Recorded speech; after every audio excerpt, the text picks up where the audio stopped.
there! Welcome back. This is Adaptation Podcast Vlog. I'm your host, Dorin, and this month we are discussing banned books. Back in my undergrad at Hofstra University, I had an English professor who also taught a class on banned books. And she said that class always filled up really fast because people expected racy and scandalous books that they could read. But she also disclosed to us that it's not always what you expect. Half the time, a book is banned for something really stupid or silly, like two curse words too close together. Some of these books could have been banned back in the 1800s, and to us, these days, they're just really tame. So first up, we have the category of misunderstood books. This one came from our other host, Jen, who said that Aristophanes, and I'm probably pronouncing this wrong, Lysistrata, the play, it was banned in Greece for its anti-war message. However, for those who actually read it, and Jen would know better than I, she said that it really wouldn't be the first thing that she would think of for why that play would be banned. Then we have George Orwell's 1984. This is kind of funny, because in the United States, it was banned for its pro-communist message. Ironically, though, it was banned in Soviet Russia by Stalin for its anti-communist message. And although it pains me to say, Stalin got it right. But it's just hilarious that it got banned in two places for two completely opposite reasons.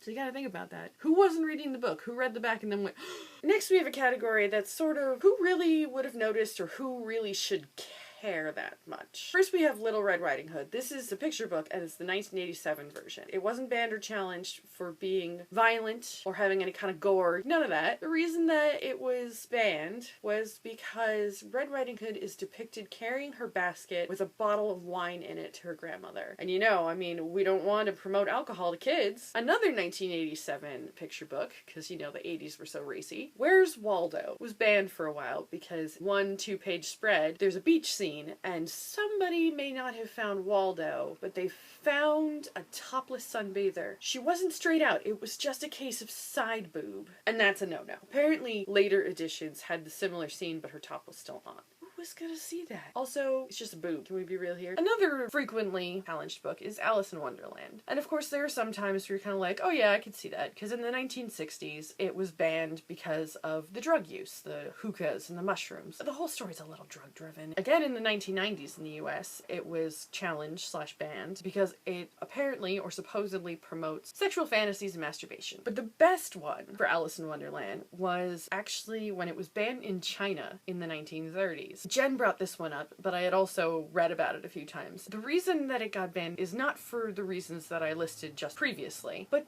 because there's anthropomorphic animals. Talking animals. And I quote, "It is disastrous to put animals at the same level as humans." Another thing that kind of made me giggle, so we have the Diary of Anne Frank, and it wasn't some anti-Semite banning the book because it promoted Judaism or put Germany in a bad light. No, it was banned for being too depressing. But apparently things like this seem to happen a lot. Because if we reach back to Harriet Beecher Stowe's Uncle Tom's Cabin, it was banned for its depiction of slavery and, of course, racism. These things did happen, and we can't just gloss over them because our history is not pretty. We can't just ignore them. Of course, Anne Frank was actually also banned at one point, or at least challenged, because she briefly talked about genitals. People freak out about things like this a lot. Neverwhere by Neil Gaiman got challenged because there's a small bit of jumper fumbling. For you Americans who don't know what a jumper is, it's a sweater. The funny thing is that the scene is more about the main character being invisible to the upper world now, not in the least actually sexual. Now we have a case of mistaken identity. Brown Bear, What Do You See? Written by Bill Martin. Because there's another author